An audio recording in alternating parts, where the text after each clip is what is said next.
On Global TV News Prime, House of Reps bills to create 4 state-scale second reading.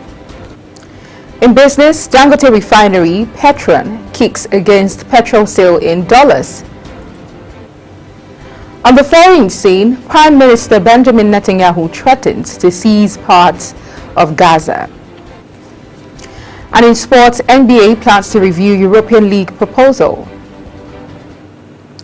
Hello and welcome to all our viewers in Nigeria and around the world to the News Prime on Global Television, coming to you live from the nation's capital, Abuja. I am Queen Agaba. A quick reminder that Global Television is on DSTV channel 365 and free to air on NigeComSat. Kindly follow Global Television and download our mobile app for Android and iOS devices to keep track of our broadcast. The Pan-Niger Delta Forum has expressed deep gratitude to President Bola Ahmed Tinubu for signing the South-South Development Commission bill into law, a move the group describes as historic and pivotal for the region's growth. In a statement issued by PANDET's national chairman, God knows, Bolade, the forum commended the president and the National Assembly for expediting the legislative process, ensuring the timely passage of the bill. The group urged President Tinubu to appoint competent and experienced individuals to lead the newly established commission, ensuring it effectively complements the efforts of state governments in driving sustainable development. Former Vice President Atiku Abubakar has declared that he is uncertain about his 2027 presidential ambition. Atiku, who has contested for the presidency 6 times, made the remark in an interview with Adesuwa Giwa Osage. His remarks came a few days after he announced the formation of a coalition of opposition leaders aiming to overthrow the President Bola Tinubu's led All Progressives Congress APC government. The Court of Appeal sitting in Abuja set aside actions previously delivered against the reinstatement of Muhammadu Sanusi II as the 16th Emir of Kano.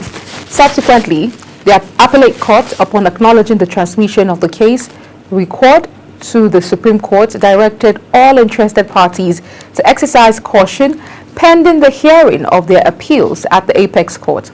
In a unanimous ruling delivered by a 3-member panel of justices presided over by Justice Biobele Abraham Georgewell, the court accepted the withdrawal of the application filed by the Kano State government following the transmission of the record of appeal to the Supreme Court.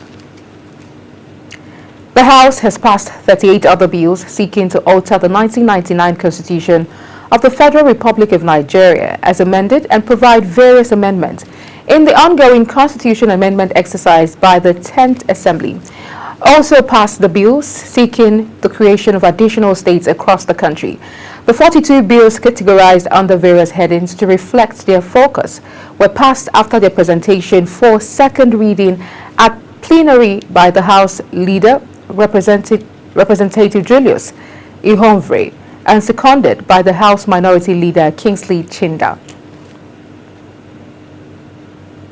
The House of Representatives has also approved a bill seeking to accommodate Lagos State's 37 development areas councils as full-fledged local government areas. If enacted into law, this will increase the total number of local government areas in the state from 20 to 57. The bill, which was among the 42 constitutional amendment bills passed, was sponsored by Honorable James Abiodun Faleke, representing Ikeja Federal Constituency, Honorable Babajimi Benson, representing Ikorodu Federal Constituency, and Honorable Eniton Dolakbo Badru, Lagos Island Federal Constituency, alongside 19 other lawmakers. A bill to remove the immunity conferred on the Vice President, governors and their deputies has scaled second reading in the House of Representatives. The bill aims to curb corruption, eradicate impunity, and enhance accountability in public office. Aside the bill, 39 constitutional amendment bills also scaled reading.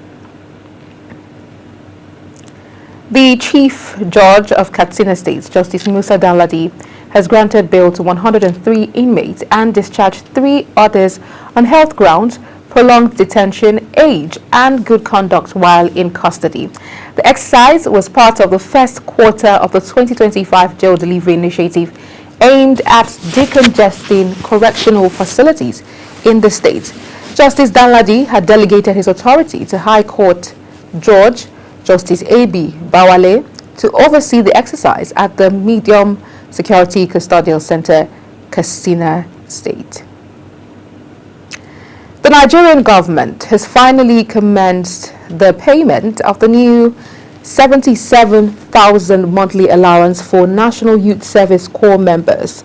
It was confirmed that several Corps members received credit alerts reflecting the increased stipend, putting an end to long-standing delay that sparked frustration and protests. Senator Natasha Akpoti-Uduaghan has submitted an affidavit to the Senate Ethics Committee as supporting evidence in her petition against Senate President Godswill Akpabio. She had accused Akpabio of sexual harassment, abuse of office, and obstruction of legislative duties. The Nigerian Labour Congress and Trade Union Congress in Zamfara State have given the state government 14 days ultimatum to address the irregularities in the implementation of the 70,000 naira minimum wage. The leaders of Zamfara chapters of NLC and TUC gave the ultimatum at a news conference in Gusau after an emergency meeting. You're watching the live broadcast of the News Prime. When News Prime returns, NBA plans to review European League proposal. Details coming shortly after the break. Please stay with us.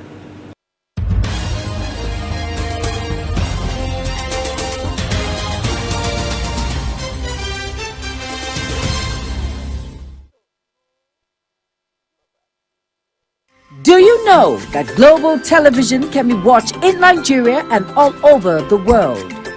Download the Global TV Nigerian mobile app for Android and iOS devices to watch global television real-time from around the world. What are you waiting for?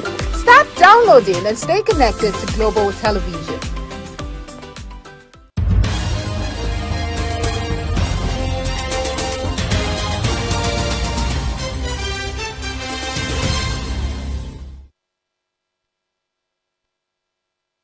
Many thanks for staying with us. If you've just joined us, this is Global Television bringing you live broadcast of the News Prime. In business, the Petroleum Products Retail Outlet Owners Association of Nigeria has kicked against the sale of petroleum products in Nigerian markets in dollars by Dangote Refinery. The national president of Petron, Billy Gillis Harris, made this known in a statement. His comment comes as Dangote Refinery on Wednesday last week decided to suspend petroleum product sales in Naira. The governor of the Central Bank of Nigeria, CBN, Olayemi Kadoso, says the bank is beginning to see signs of progress in stabilizing the foreign exchange market and curbing inflation as recent policy reforms start to yield results. Kadoso stated this during an engagement with scholars from the Harvard Kennedy School at the CBN headquarters in Abuja. Oil services firm Zumax Nigeria Limited has sued the Central Bank of Nigeria for 4.1 billion naira, accusing it of gross negligence over a disputed receivership. In a suit before Justice Akintoye Aluko of the Federal High Court, Lagos, Zumax alleged that CBN failed in its duty to supervise banks and protect customers. The company claimed it was placed in receivership for 20 years over a fabricated debt, despite repaying over 547 million naira of First City Monument Bank, FCMB. On the foreign scene, Israeli forces have killed at least 12 people in Gaza since the early hours, including a mother, her 6-month-old baby, and 4 other children. Israel's military also continues bombing Syria, killing at least 6 people in Deraa and drawing condemnation from Qatar and Saudi Arabia. The U.S. keeps up its bombardment of Yemen as top officials face scrutiny for sharing military plans with a journalist in a group chat on the Signal messaging app. Prime Minister Benjamin Netanyahu has threatened to seize part of Gaza if Hamas does not release hostages, while the militant group warned they would return in coffins if Israel does not stop bombing the Palestinian territory. Just over a week since the military resumed operations following a January truce, Israel said 2 projectiles were fired from the Gaza Strip, with one intercepted and the other landing near the border, and with no immediate report of any casualties or damage. Ukraine and Russia have accused one another of flouting a truce on energy strikes brokered by the United States, and conditions set by Russia cast doubt over a planned ceasefire in the Black Sea. Recall that the United States announced separate agreements with Ukraine and Russia on Tuesday to pause their strikes in the Black Sea and against each other's energy targets. But the rhetoric from Moscow and Kyiv suggested they remained far apart. Ukrainian President Volodymyr Zelensky says the U.S. side told Kyiv the deals were effective as soon as they were announced. In sports, the NBA is to review a proposal to create a European Basketball League. Spokesperson confirmed after a report detailed a new competition that could feature up to 10 teams. I beg your pardon. The proposed league would also feature new franchises in cities such as London and Paris, which could be worth as much as $500 million, Sportico reported, citing a source with direct knowledge of the plans. Nigeria defender Ola Aina is reportedly willing to renew his contract with Nottingham Forest despite interest from Liverpool, Chelsea and Manchester City. Forest have been given a boost in their quest to keep Aina, as he is willing to extend his stay at the City ground.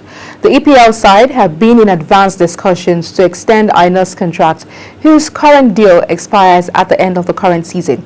He joined them from Italian side Torino in the summer of 2023 for just £3.50 million. The Nigerian Chess Federation has announced that it would host the International Chess Foundation Zone 4.2 Championship for the first time in Lagos this year from March 31st to April 9th.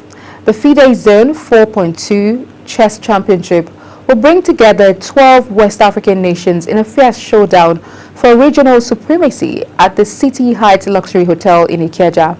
Nigeria's Abdurrahim Akintoye is the defending champion of the tournament after he produced a splendid performance and supremacy at the 2024 edition held in Monrovia, Liberia.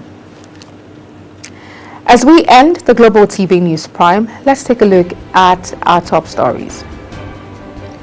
The House passed 38 other bills seeking to alter 199 Constitution of the Federal Republic of Nigeria and provide various amendments in the ongoing Constitution Amendment exercise by the 10th Assembly.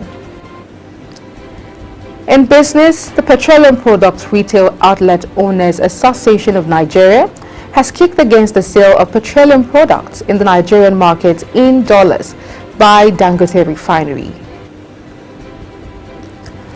On the foreign scene, Prime Minister Benjamin Netanyahu threatened to seize parts of Gaza if Hamas does not release hostages, while the militant group warned they would return in coffins if Israel does not stop bombing the Palestinian territory. And in sports, we told you the NBA is to review a proposal to create a European Basketball League after a report detailed a new competition that could feature up to 10 teams. And that's it on Global TV News Prime, and it came to you live from the nation's capital, Abuja. Kindly follow us across all social media platforms using at Global TV NG and other handles now showing on your screen. You can watch Global TV on DSTV channel 365, StarTimes channel 276, and free-to-air on Nigecomsat. You can also download the Global TV Nigeria mobile app for Android and iOS devices to keep track of our broadcast. I am Queen Agaba. Thank you for watching and see you again.